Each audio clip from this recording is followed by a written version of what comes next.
We're seeing record high cases, deaths, and hospitalizations in the U.S. right now, and those numbers are climbing. How bad do you expect things to get over the next 3 or 4 months before the vaccine is widely available?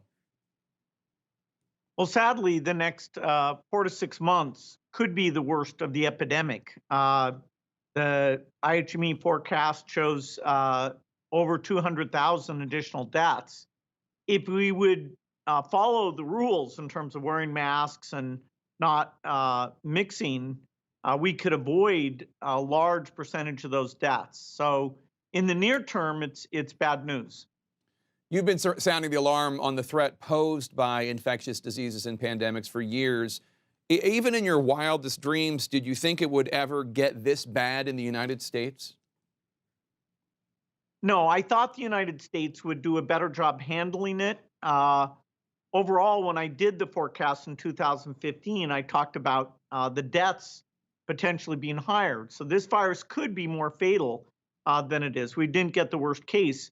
But the thing that's surprised me is that the economic impact in the US and around the world has been much greater than the forecast that I made 5 years ago. Your foundation just announced a new $250 million pledge to help fight COVID. That's in addition to the more than $1 billion you've already committed. Why did you do this? And specifically, where's the money going to go? We saw a unique role for us. We've been funding a lot of the research for the vaccines. We're very agile. We're a partner in a thing called CEPI, which is the second biggest funder after the US government. So in diagnostic therapy and vaccines, we know where the science is. We know how the pieces need to come together in an urgent way. And so our expertise in infectious disease, which normally only relates to developing countries, applied to the entire world for this crisis. These vaccines were created and tested in record time, under a year. According to the data right now, they have a very high effectiveness, more than 90%.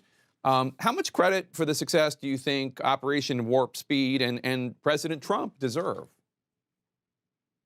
Well, the mRNA vaccines, which the first two are, our foundation and others have been backing for quite some time. Now, Pfizer teamed up with BioNTech, a partner of ours, and did not take government money, so they, went out on their own.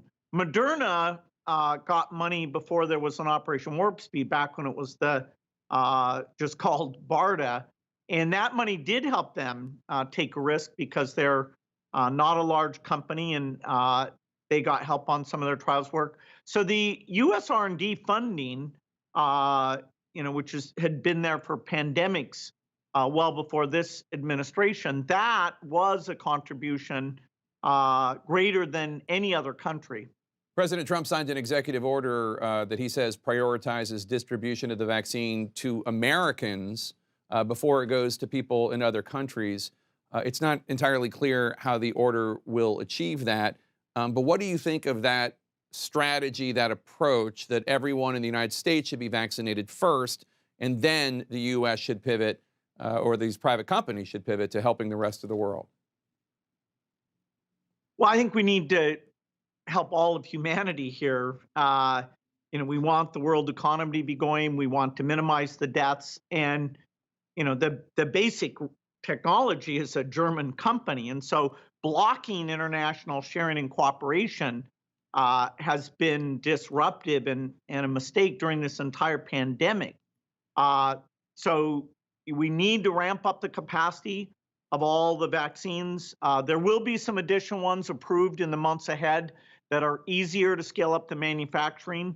But the U.S. Has benefited from other countries' work here, and we shouldn't be entirely selfish in how we go forward. So, in your view, America first, as the president might call it, not the right approach?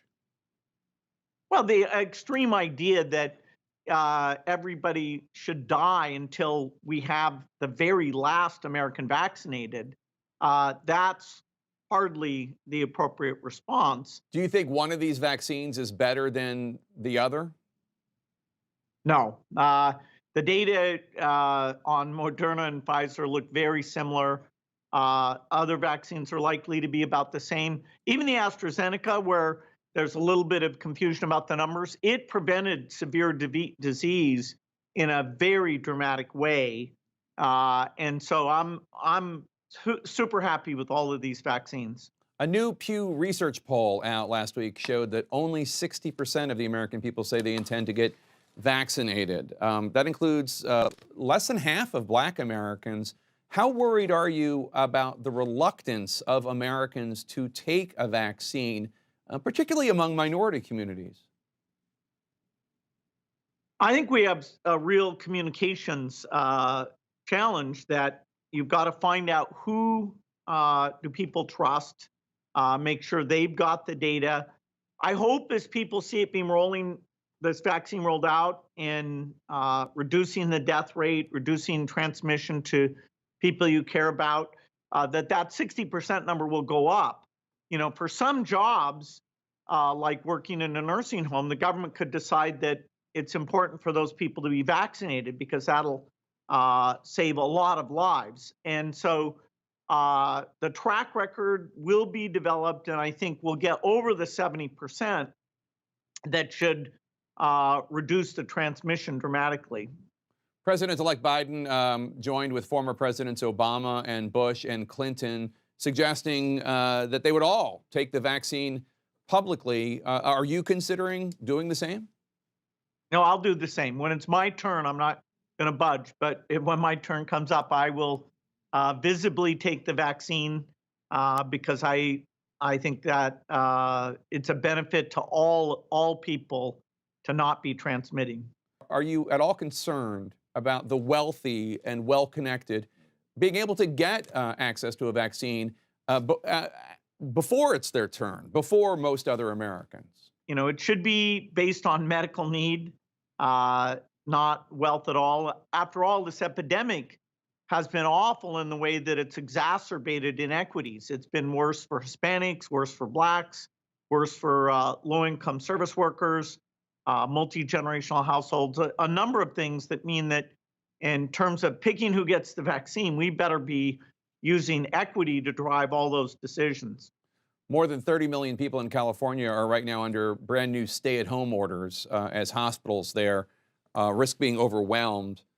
There are a lot of governors who oppose bringing back these lockdown orders and forcing businesses to close.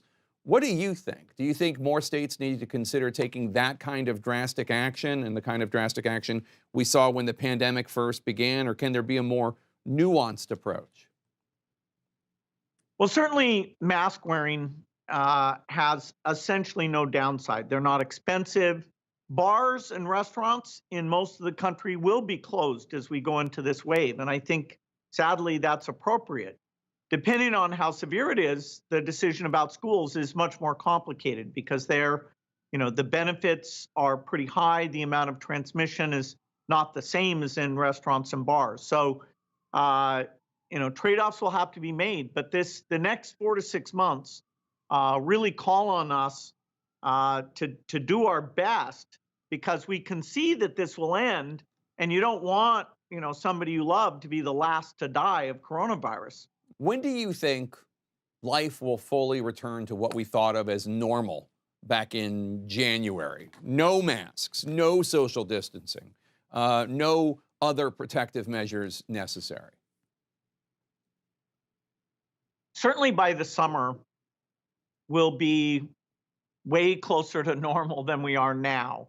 But even through early 2022, unless we help other countries get rid of this disease and we get high vaccination rates in our country, the risk of reintroduction will be there. And of course, the global economy will be slowed down, which hurts America economically in a pretty dramatic way.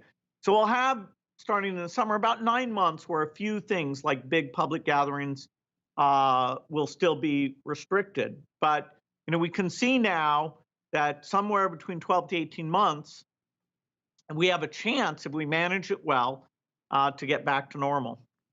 And obviously, we're changing administrations, we're changing governments right in the middle of this unprecedented effort to distribute the vaccine. Are you worried that the changeover between administrations and the reluctance of President Trump to acknowledge the reality of his loss, the delay of the transition, that it could complicate the process. Yeah, transition is complicating, but the new administration is willing to rely on actual experts and not attack those experts. You know, they're laying out clear plans. So I think we'll get through this in a positive way. You know, I'm pleased with the people and the priority that the President-elect Biden and his team are bringing to bear on this problem. And Biden's doing his best to retain Francis Collins and Tony Fauci and add them to that strong group of people. You know, these are people who are willing to admit when things aren't going well, you know, and deliver tough messages, particularly about the next 4 to 6 months. And so, you know, I do think the U.S. will not be one of the worst performers as the team comes into office.